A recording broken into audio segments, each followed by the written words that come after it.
नमः शिवाय। 33वां अध्याय पद्मा पिपलाद की कथा। ब्रह्मा जी बोले, नारद जी, हिमाचल अरण्य की कथा सुनकर कहने लगे, मुनिवर, आपने बहुत सुंदर कथा सुनाई है, अब कृपा करके पिपलाद की कथा सुनाए। पद्मा के साथ विवाह कर ऋषि ने कहाँ निवास किया और क्या किया? वशिष्ठ जी बोले, पर्वतराज, वह पिपलाद अत्यंत वृद्ध थे, कमर झुक गई थी, कांप कांप कर चलते थे। इस प्रकार बूढ़े मुनि पद्मा के साथ विवाह करके अपनी कुटिया पर निवास करने लगे। वह पद्मा साक्षात लक्ष्मी थी। अपने पति को साक्षात विष्णु समझकर उसकी सेवा पूजा करने लगी। एक दिन पद्मा स्वर्णदा नामक नदी पर स्नान करने गए। उसकी परीक्षा लेने के लिए स्वयं धर्मराज वहां आए। उन्होंने राजाओं जैसा सुंदर रूप धारण किया था।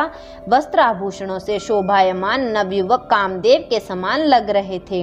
रथ पर बैठे हुए थे। उस पद्मा के भाव जानने के लिए मार्ग में ही उससे कहने लगे, सुंदरी, तुम तो राजरानी बनने के योग्य हो, बूढ़े पिपलाद के योग्य तो नहीं हो। यह बूढ़ा कब तक जिएगा जो मौत के घाट पर बैठा है? इसी कारण इस बूढ़े को त्याग कर मेरे साथ चली चलो, मैं तुम्हें हृदय की रानी बनाऊंगा। इस प्रकार कहकर राजकुमार बने हुए धर्मराज रथ से उतरे और पद्मा को पकड़ने के लिए तैयार हो गए। तब तो पद्मा थोड़ा हटकर क्रोध में आकर कहने लगी, अरे ओ पापी, दूर हट, मेरे शरीर का स्पर्श मत करना, नहीं तो शीघ्र ही नष्ट हो जाएगा। तुम कामदेव से अंधे होकर मेरा पतिव्रत धर्म नष्ट करना चाहते हो। अपने परम पूज्य महातेजस्वी महर्षि पिपलाद को त्याग कर मैं स्त्री लंपट महाकामी दुराचारी तुम्हारे साथ क्यों चलूं? याद रख मूर्ख, यदि तू मुझे बुरे भाव से देखेगा तो शीघ्र ही नष्ट हो जाएगा। ब्रह्मा जी बोले, नारद जी, इस प्रकार पद्मा ने जब उसे शाप दे दिया तो उसने अपना राजाओं जैसा रूप त्याग दिया और अपने धर्म के रूप में आकर कांपते कांपते बोला, माता, मैं धर्म हूँ जो कि ज्ञानियों के गुरु का भी गुरु हूँ। मैं वही हूँ, सदा पर स्त्रियों को अपनी माता मानता हूँ। मैंने तो केवल आपकी परीक्षा के लिए सब कुछ किया है। मैंने आपके पतिव्रत धर्म की भली भांति परीक्षा कर ली है। मैंने यह कोई अनुचित नहीं किया था। मुझे ईश्वर ने इसलिए प्रकट किया है कि धर्मात्मा पुरुष के धर्म संबंधी परीक्षा लेकर उन्हें धर्म में दृढ़ करता रहूं। अब आपने मुझे शाप दे डाला, उसका क्या होगा? नारद जी, धर्मराज इतना कह पद्मा के पतिव्रत धर्म से प्रसन्न होकर चुपचाप खड़े हो गए। तब पद्मा, अरण्य की पुत्री, आश्चर्य में आकर कहने लगी, धर्मराज, तुम तो समस्त जीवों के कर्मों के साक्षी हो। मेरी परीक्षा के लिए ढोंग रचा, अब इसमें मेरा क्या वश है?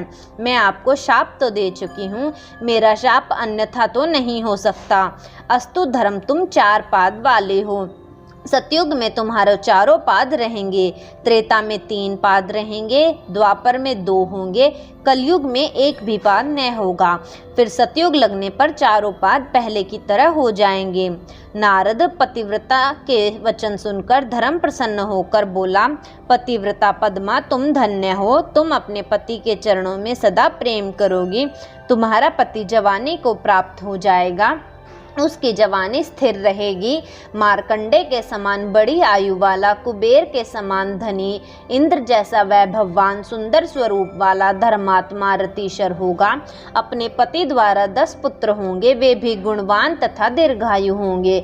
वशिष्ठ जी बोले, इस प्रकार धर्म से वर पाकर पद्मा प्रसन्न होती हुई अपने घर आई और धर्म के दिए वर के अनुसार अपने पति को पद्मा जवान हुआ देखकर प्रसन्न हुई और उसके साथ सुख विलास में मग्न हो गई। कुछ समय के बीत जाने पर पति द्वारा उससे अधिक गुण संपन्न 10 पुत्र प्राप्त हुए। पर्वतराज, इस प्रकार वे दोनों स्त्री पुरुष अत्यंत सुखी हो गए। इसको सुनकर हिमाचल अपनी पत्नी से बोले, हे देवी, अब तुम देर न करो, पुत्री पार्वती शिव जी को अर्पण कर दो। अगर आपको हमारी वीडियो अच्छी लगी हो तो प्लीज़ लाइक करें, शेयर करें और हमारे चैनल को सब्सक्राइब करें। धन्यवाद। हर हर महादेव।